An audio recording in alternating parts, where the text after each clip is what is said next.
Maybe you and Natalie Grant will do a duet this weekend, Cody.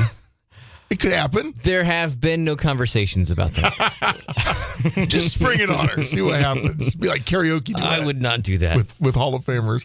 Yeah, Natalie Grant is in concert this weekend. I'm shy enough that even if it was her idea, I might even pass. I don't know. If you need a lifeline support buddy, if she asks you to do a duet, call me. I'll talk you into it. Okay, all right. That would be so cool. We need some coaching. Yeah. So information on the Cody Grant, the Cody Collier, the Cody Collier concert with Natalie Grant singing most of the songs after Cody's done is at WFRN.com under concerts and events. And of course, it's Friday morning during the school year, and that typically means Triple P with Trisha, brought to you by Triple P Parenting of Elkhart County. One of my all-time favorite things we do here because I learn. And I'll tell you, before the last 6.5 years, Trisha, good morning, by the way. Good morning. I would have thought in my long bachelor days, I would have thought, that's interesting. Oh, that makes sense. Oh, that's cool. And now I'm just like, give me some more water. Give me some more water. Give me some more bread. So we love what you do. And people can find out a lot of resources at tripplepelkhartcounty.org. Yes. Yeah, I hear what you're saying, because even though I get to work and do this and work with families, helping them become stronger families with the Triple P topics and tips, I kid you not, almost every other day I'm like, oh yeah, I need to improve in this area, and oh yeah, I need to get stronger at this, and how could I have forgotten about this? I need to be doing this. It's a great refresher course. Yep. Yeah, so we can always improve. We can always learn and strengthen our families and just ourselves as parents, and it's okay to make mistakes because we're human. So what do we have for us today? Today, I want to focus on school behaviors. Mm. So the school year is in full swing now. I think for some of us, the first period, the grading period is over. So we're going to be getting those report cards pretty soon. And some grade stressing might be happening. Our kids' report grade stuff gets emailed to me, to obviously Lisa too. And every time, if you're listening, kids, every time I think, I'm really glad that didn't happen to me when I was in school. I know. Yeah. So yeah, we're seeing some things now too. Maybe we're far enough into the school year. We're thinking, oh, this wasn't just a rough first week. Looks like a trend, and we want to help address it. Yeah. And sometimes our kids misbehave at school, and there's issues and challenges happening there. And as parents, we're not aware of the little constant misbehaviors our kids are doing in class until it turns into a big thing. So what do you do when it turns into a big thing? Because by then the stress level is high and the teacher's done everything they can. Maybe they communicated with you, maybe they didn't. Teachers are busy. God bless them. Are they ever? They are amazing, and they have a passion to help us with our kids and educate them. So I want to talk about some strategies to incorporate them and how to handle the misbehaviors that your kids could be displaying in the classroom if there's challenges. And a lot of the common misbehaviors are just simple ones, like not following the teacher's instructions, getting really distracted during class time. It could be as simple as fidgeting in their chair all the time and just always being wiggly, not keeping 4 legs on the ground type of things, and just not paying attention in general. So there's a whole list of common misbehaviors that kids have in school. So find out, ask your teacher, if you're noticing some things with your kids and they're not enjoying their day at school, ask questions, get their perspective and talk about it with your child. And teachers are great.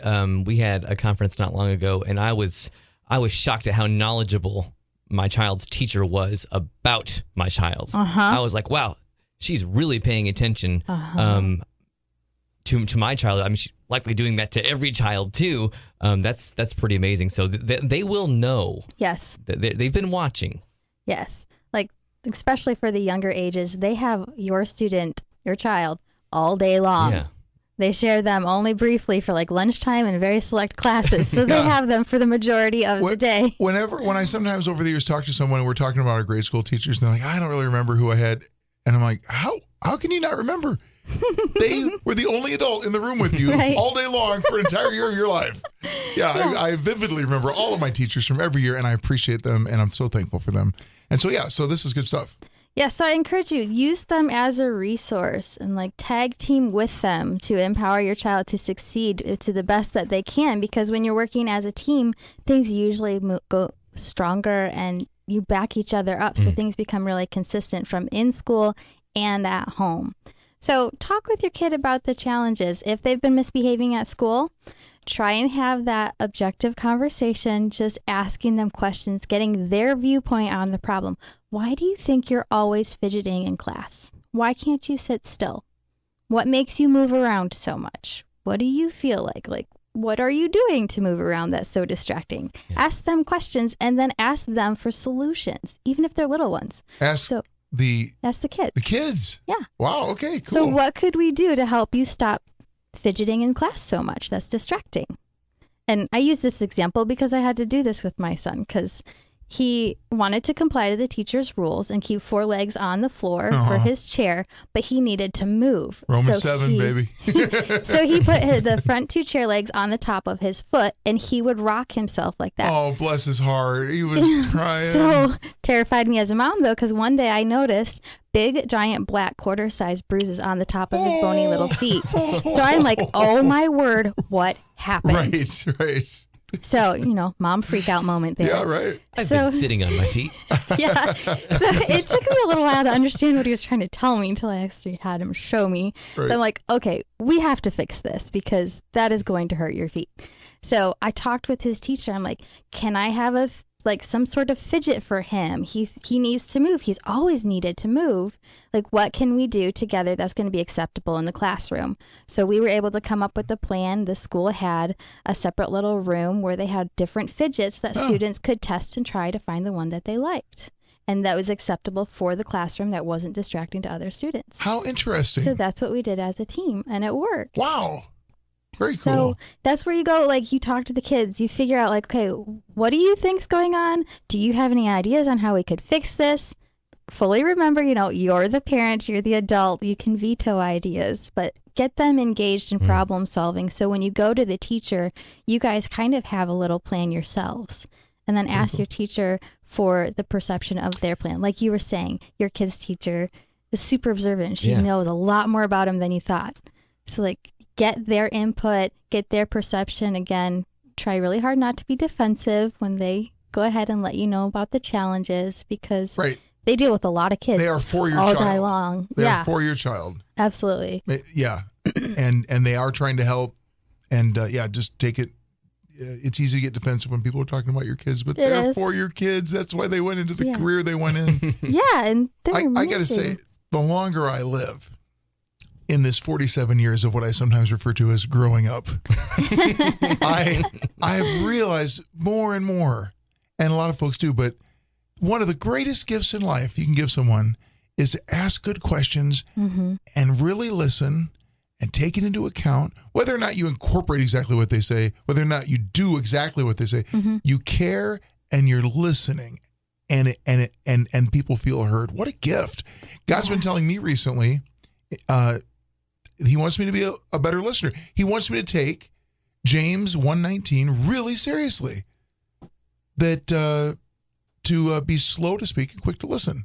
And so I love that God's still working on me. And it's great with kids. It doesn't start being good when people are adults. It's great with human beings. It's That's a really skill cool. We need to learn from a young age. You're correct. Yep. So you talked with your child, you're talking with the teacher. Then once that happens, I encourage you, come up with a game plan on how to handle and keep track of this challenging behavior in the classroom, whether it be fidgeting or disobeying or just not staying focused. Come up with some sort of a plan. So whether that be a at school, at home chart that goes back and forth every Friday, every Monday, smiley faces, stars, stickers, color code. Come up with some sort of a plan to keep the parent and teacher in communication of what's going back and forth, and to encourage the child, to show them hey, you did really good on these days, and you struggled on this day, but that's okay. You still did really good on these other points.